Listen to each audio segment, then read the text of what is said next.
श्री वल्लभाधीश की गिरिराज धरण की श्याम सुंदर श्रीयमने महारानी की श्री गुसाई जी परम दयाल की श्री गोकुल नाथ की जय। दाव दयाल की जय। श्री नवनीत प्रिया लाल की जय। अपने माथे ग्राता सेव्य स्वरूप की बधाई वैष्णव ने जाजा करे। जय श्री कृष्ण, जय श्री कृष्ण।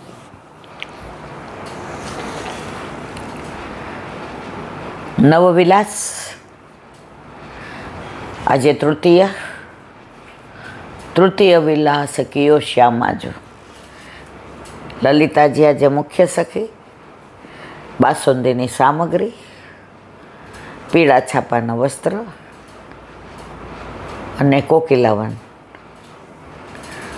रोज जे नવું એટલે જ કહ્યું છે નિત્ય નવતમ લીલા। ગયા વર્ષે જે લીલાનું અનુસંધાન હોય આ વખતે પાછું એનાથી જુદું, આવતા વખતે એનાથી જુદું। નિત્ય નવતમ લીલા છે। 84-252ની વાર્તા તમે એકવાર વાંચો અને પૂરું થઈ જાય। પછી અમારા ઘરે રોજ સત્સંગ થતો એટલે અઠવાડિયામાં 2-3 વાર કાકા એમ કે બેબી મને આંખમાં બળે છે, મને આંખમાં દુખે છે, આજ નહીં દેખાય બેટા વાંચ ને। હવે 1 કલાક વાંચવાનું 84-252 શિક્ષાપત્ર અને સુબોધિની છે। અને ઘણીવાર વચનામૃત કોઈને આવ્યા હોય તો કાકા કે વાંચ। તો એકવાર આમ કોઈ દી બોલીએ જ નહીં ત્યારે મા બાપને કાંઈ આપણા ઓ બેટ ઓર્ડર હતા, પણ એકદમ મેં તો કાકા આ તો આપણે વાંચી લીધું છે। મને કે બોલ શું યાદ રહ્યું તને, એમાં શું કહેવા માગે છે? મને લાગે છે કોની વાર્તા હતી, નારાયણદાસ બ્રહ્મચારીની, કે કોઈ દિવસ શેરો ઠાકોરજી નહોતા ધરતા ગોકુલચંદ્રમાજી, કારણ નારાયણદાસ બ્રહ્મચારી એ લગ્ન નહોતા કર્યા, એટલે કે તે કોઈ દી શેરો નથી ધરાવ્યો, હું કેવી રીતે ધરું? અન્ય માર્ગમાં ભક્તને વશ ભગવાન, પુષ્ટિ માર્ગમાં ભગવાન ભક્તને વશ છે, ભગવાનને વશ ભક્ત નથી। તો મેં કીધું, મને કે જો તારો ભલે ફર્સ્ટ નંબર હતો સ્કૂલમાં, બરાબર, તું ટોપર હો, તેમ કીધું ને કાકા વાંચી લીધું, આમાંથી આ બધાને પૂછ, જ્યાં સુધી અંદર ભાવના હૃદયારૂઢ ના થાય ત્યાં સુધી વાંચવાનું, અને થયા પછી દર વખતે જુદો જુદો ભાવ આવશે। રૂક્ષ્મણીજી ગંગાજીને પામ્યા, ના, ગંગાજી રૂક્ષ્મણીજીને પામ્યા। એ વાંચતા ત્યારે કાકા બેઠા હોય, હવે રોજ એ વાંચતા હોય ને તો બધાને સમજાવતા જાય કે આમાં આમ। હવે આપણે તો આવડતું જ ન હોય, હું સમજાવીએ, સીધું વાંચી જઈએ। વાંચતા હોય એટલે કાકા વચ્ચે વિવરણ કરે, મને એમ તો એ બાપા વળી મારે મોડું થશે, રમવા જવાની બળતરા, નાના હોય એટલે એ જ હોય। પણ હવે સમજાય છે કે પુષ્ટિ માર્ગમાં દરેક વખતે દરેક લીલાનો જુદો જુદો ભાવ, ગોચારણ હોય કે માખણ ચોરી લીલા હોય કે બેડલા ચડાવવાની હોય। તો મારા વાલા નવવિલાસ, હવે આ વર્ષે આપણને આજે લીલા વસ્ત્ર ધરાવ્યા, લીલી પીછવાય, તો છાપામાં કેરીની પેલી હતી, આ વખતે શ્રીનાથજી નવા લઈ આવ્યા। એટલે તૃપ્તિને મેં કીધું કે તું પીછવાઈ બદલાવી દે, વસ્ત્ર નહીં તો। એ કે મમ્મી આ વખતે આમ લાંબુ કરવું પડશે। મેં તું કેમ? એ કે આડી કરું ને માપની તો કેરી આડી આવે છે, આડી કેરી તો હોય નહીં ને, કેરી ઊભી જ હોય। તો મેં તો જો મંદિરમાં આવશે કટોકટ આવી ગઈ, જાણ ઠાકોરજી એના માટે જ બધું, મારું કહેવાના આશય એ છે કે ત્યાંથી લીધા ત્યારે કલર જોયો, છાપા જોયા, હવે અહીંયા સવારે મને એમ થયું, ઓહો પાછું આ નહીં થાય તો. ઠાકોરજી ઓલી મને નાની વાત યાદ આવી ગુસાઈજીની, કે શ્યામ વસ્ત્ર જોયું ગુસાઈજીએ આગ્રાની બજારમાં. એટલે કીધું કે નાગજી આ ખરીદી લે. નાગજી ભટ્ટ કે જરા જેવી આપની આજ્ઞા. ખરીદીને આવ્યા તો એટલી સરસ કમચૂકી શ્રીજી બાવાની માપ પ્રમાણે અંદર તોઈને સતારાને, જે તમે અત્યારે બધા ટીકી કહો છો ને, એ અમારા વખતમાં અમે સતારા કહેતા. અત્યારે પ્લાસ્ટિકની આવે છે, ત્યારે પેલી રિયલ આવતી હતી. અમે ભરી છે, જેને ત્યાં કંઈ પ્રસંગ હોય ને તો એ સાડીની અંદર ભરવાનું હોય તો વૈષ્ણવ એમ કે જે અમને આવી સેવાનો લાભ આપો. એટલે અમારા ઘરે તો લેટરીન જાવ તો નાહવાનું, કપડાં બદલાવાના. તો બા એમ કે આજે બેટા 11 છે ને, અડધો કલાક વહેલી આવજે, તારે ચશ્મા નથી ને બધાને હોય પરોવી દેજે. એમાં હાવ ઝીણી સોય હોય અને હાવ ઓલું હોય તો જ ટીકી ભરાય, અને રિયલ ટીકી સતારા. પછી 2-3 દી તો સોય પરોવી દીધી. તો હારા બધા એવી સરસ અંદર કેરી બનાવે ને, ફૂલ બનાવે ને, વેલ બનાવે ને, ગુલાબ બનાવે ને, કમળ બનાવે ને, મોર બનાવે ને. મેં કીધું આ આપણને આવડે? એટલે અમારે એક રૂક્ષ્મણી બેન હતા, એ મૂંગા જ રહેતા, બોલવાનું નહીં, ખાલી સ્કૂલમાં નોકરી કરે ત્યારે બોલવાનું, બાકી વ્યાવૃત્તિનું કશું જ બોલવાનું નહીં. એના ઠાકોરજી આ ગુરુઘર સવારના 4:30 દિવસ શરૂ થાય, રાતના 12 વાગે પૂરો થાય. એટલે મેં કીધું વૃક્ષમણી માસી મને કે તને આવડશે? મને તમે શીખવાડો ને. એવી ટીકી ભરે, આમ એકની અંદર એક પરવાની. આમ તમારું ચિત્ત અંદર બરાબર પ્રવણ હોવું જોઈએ. પછી બીજે દિવસે બાએ કીધું આવું જ તારે? વગર કીધે હું જાઉં, મને ટીકી પરવવી બહુ ગમતી હતી. સેવાનો મારામાં ભાવ નહોતો, ખોટું આ વલ્લભની સામે નહીં બોલું, પણ મને એ પછી બધા એમ કે બેબી આ મોરની ચાંચ તું કરી દે ને, બેબી આ કલગી કરી દે ને. તો મને આમ એટલું સારું લાગતું હતું કે મને આવડી ગયું એમ. નહીંતર ભણવા સિવાય મને તો આ નથી આવડતી ને હું કંઈ નથી આવડતા, આપણને આ બધામાં રસ ને.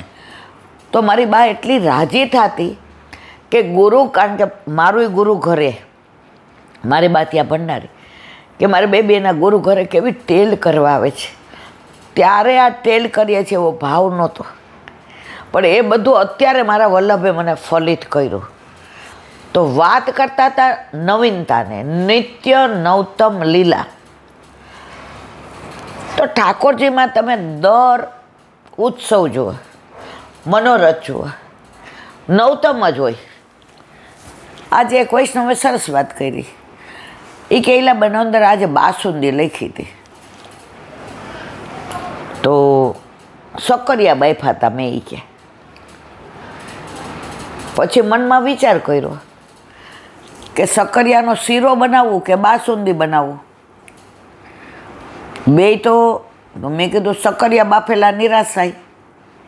સામગ્રી મારી બા એવું કહેતી ઘણીવાર છે ને, આ શાક હોય ને કાઢવાનું કે બીજામાં તો થોડું રે અંદર.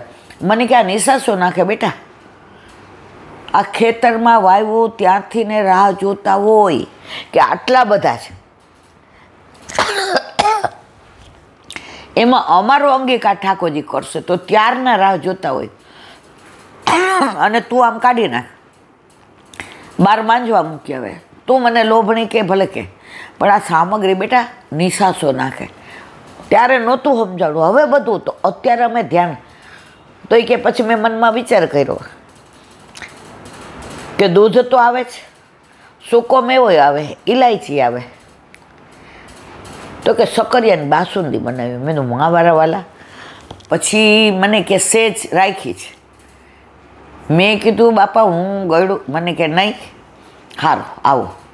તો 5:30 મળવા આવ્યા, તો સક્કરિયાની બાસુંદી લઈ આવ્યા. ऐसो स्वाद हम कबहु न चाख्यो सुन गोकुल के नाथ.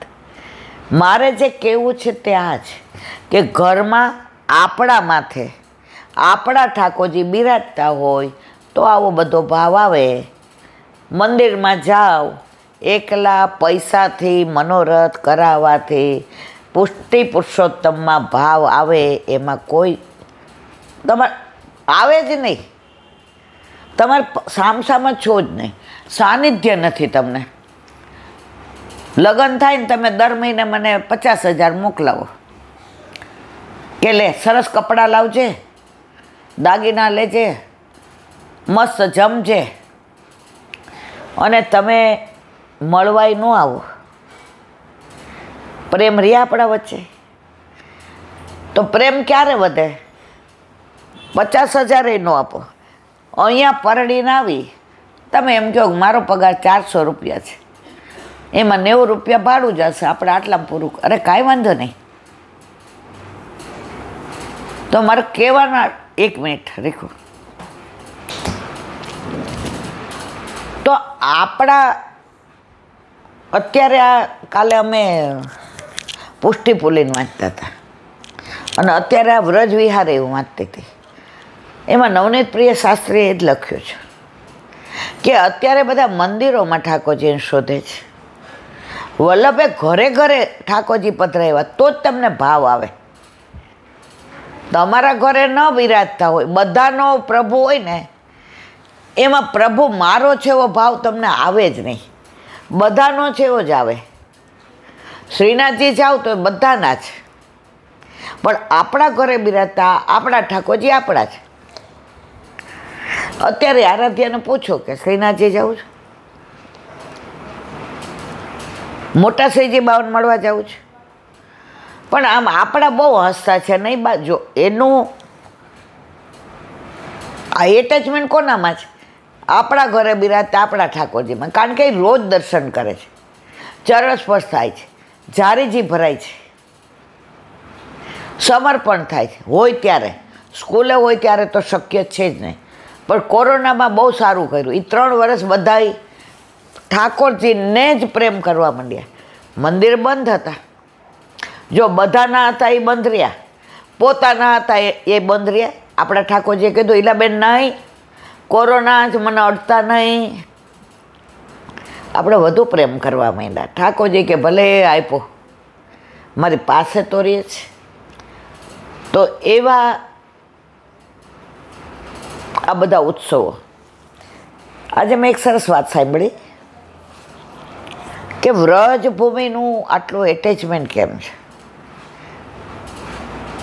આજની તારીખમાં એમ કે ઘણા વૈષ્ણવો વ્રજમાં થાય તો ચંપલ નથી પહેરતા, કારણ કે ઠાકોરજીએ વ્રજમાં ક્યારેય મોજડી ધારણ કરી નથી. ઠાકોરજીએ ઉઘાડા ચરણે ગયાઓ, બછરાઓ, ગોપીઓ, ગોપ, સખાઓ, વ્રજવાસીઓ બધાય ઉઘાડા ચરણે. તો આ રજ કોની છે? બધાયની છે. તો આપણે ચંપલથી ને એને અભડાવાય ખરી? એ કે હું તમને એક દાખલો આપું. જગન્નાથપુરીમાં એક સંત રહેતા હતા. હવે જગન્નાથ ભગવાનમાં એમને બહુ આસક્તિ. હવે વૃંદાવનની ને વ્રજની વાતો સાંભળે. 2-4 દી અઠવાડિયું થાય એટલે વિચાર કરે એકવાર વ્રજમાં જઈ આવું. પછી આવીને બધા કે વ્રજમાં જાશો પછી પાછા નહીં આવો. એ રજ એવી છે, એ યમુના પાન એવા છે, એ ગિરિરાજ બાવા એવા છે, એ વલ્લભ એવા છે, ત્યાંની સુગંધ એવી છે, ત્યાંના વન એવા છે, ઉપવન એવા છે, કુંડ એવા છે, સરોવર એવા છે, ત્યાંની લીલા એવી છે, ત્યાંની લીલા સળી એવી છે, ત્યાંની કંદરાઓ એવી છે, ત્યાંના વૃક્ષો એવા છે, ત્યાંની વેલી એવી છે, ત્યાંના પક્ષીઓ એવા છે. હમણાં એક જણનો ફોન આવ્યો, ઈલાબેન તમે કુમુદવનમાં સત્સંગ કરતા હતા તો ઘડી ઘડી કે મોરના ટવકા આવતા હતા. તો ખરેખર કે મોરના ટવકા હતા કે તમે? મેં તો અમને બેન એડિટિંગ કરતા જ નથી આવડતું. મને તો વોટ્સઅપ એ નથી આવડતો. મારા મિસ્ટર આ જે ઉતારે એ રાઈટ કરીને મોકલી દે છે. એડિટિંગ શું કહેવાય, અંદર કાઢવું નાખોની અમારે બસ એ વાત નથી કીધું. મને કે અમેરિકામાં અમે બધા મંડળના એ જ વિચાર કરતા હતા કે સત્સંગ ચાલુ થાય અને મોર તો કેવા ટહુકતા હતા, અને સત્સંગ પૂરો થયો પછી મોરે ટેકવાનું બંધ કર્યું. તો ખરેખર આ મોર ટહુકતા હતા મેં કીધું એડિટિંગ તમે કહો એ અમને નથી ખબર, અને શું કાઢવાનું ને શું નાખવાનું